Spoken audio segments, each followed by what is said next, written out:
Fear rules the mind. এখন অনুজীব বিজ্ঞান হয়ে যাব। ফিয়ার রুলস দ্য মাইন্ড, ভয় মানুষের মনকে নিয়ন্ত্রণ করে। একেবারেই সত্য কথা।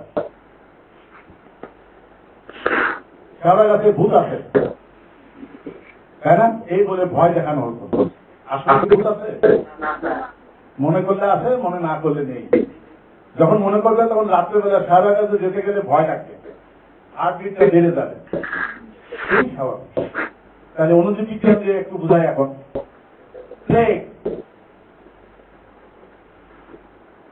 আমরা জানি এক ধরনের ব্যাকটেরিয়া ইঁদুর দিয়ে ছড়ায়।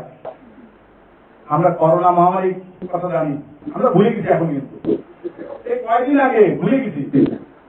হ্যান্ডশেক করি, তখন তো নিষেধ ছিল। হ্যান্ডশেক করি না, এখন ভুলে গেছি। তাহলে এই প্লেগ যে গল্পটা বলি, প্লেগ মহামারী যখন হতো অনেক লোক মারা যেত। একদিন সকালবেলা একজন ধর্মযাজক হাঁটতে বেরিয়েছেন মর্নিং ওয়াকে। কল্পনায় প্লেগের সাথে দেখা হবে।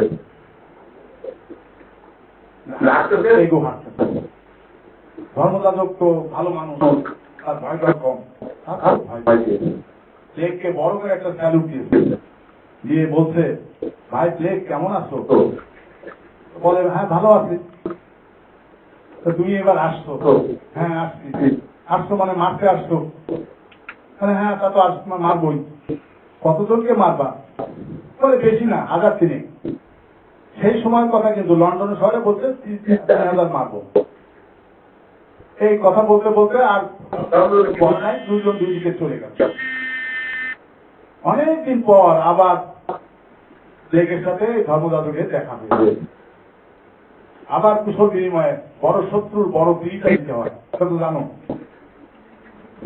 ভয় পায়, আবারও ভয় পেয়ে কুশল বিনিময় করে বলতেছে, প্লেগ ভাই তুমি মিথ্যা কথা বলো না জানি, আমিও মিথ্যা কথা বলি না, সেদিকে তুমি মিথ্যা কথা বললে কেন?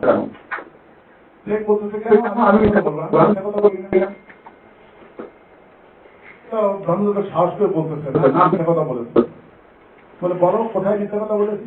বলে গতবার যখন তোমার সাথে দেখা হলো তখন তুমি বলেছিলে যে 1000 মারতে আসছো, কিন্তু সেবার তো মারা গেছে। রেকর্ড তাই বলে। তাই নাকি? তা তুমি মিথ্যা কথা বললা কেন? বলে দেখো আমি মিথ্যা কথা বলি। ধর্মযাজক বলে, তুমি বললা 3000, 5000 মারা গেছে, আবার বলতো তুমি মিথ্যা কথা বলনি। বলে দেখো আমি 3000 মারছি আর 2000 ভয়ে মারা গেছে। খালি ভয় এরকম জিনিস। সেই জন্য এটা আমি একটা বইয়ে পড়েছিলাম, ফিয়ার রুলস দ্য মাইন্ড।